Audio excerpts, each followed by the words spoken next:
The shorter your sleep, the shorter your life.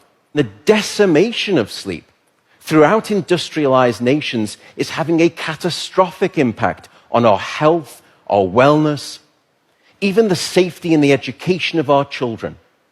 It's a silent sleep loss epidemic, and it is fast becoming one of the greatest public health challenges that we face in the 21st century. The disruption of deep sleep is an underappreciated factor that is contributing to cognitive decline or memory decline in aging, and most recently we've discovered in Alzheimer's disease as well. There's a structure that sits on the left and the right side of your brain called the hippocampus. It's very good at receiving new memory files and then holding on to them. Yet in those people who are sleep deprived, we actually couldn't find any significant signal whatsoever. Without sleep, the memory circuits of the brain essentially become waterlogged, as it were, and you can't absorb new memories. We have since discovered that a lack of sleep will even erode the very fabric of biological life itself, your DNA genetic code. So here in this study, they took a group of healthy adults and they limited them to 6 hours of sleep a night for 1 week. And then they measured the change in their gene activity profile relative to when those same individuals were getting a full 8 hours of sleep a night.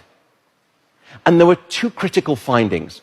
First, a sizable and significant 711 genes were distorted in their activity, caused by a lack of sleep.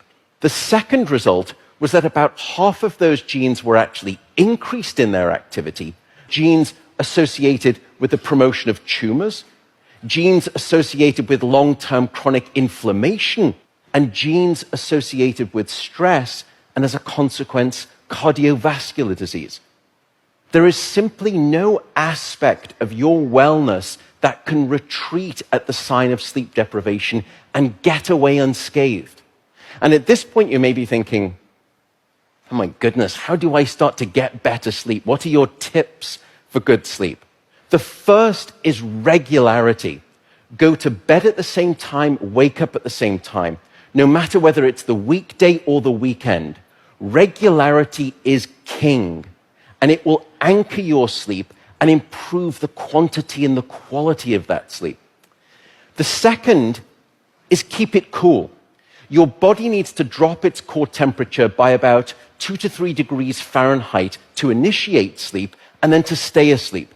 And it's the reason you will always find it easier to fall asleep in a room that's too cold than too hot.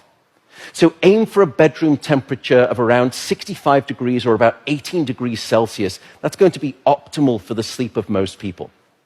Sleep, unfortunately, is not an optional lifestyle luxury. Sleep is a non-negotiable biological necessity. It is your life support system. And with that soapbox rant over, I will simply say good night, good luck, and above all, I do hope you sleep well.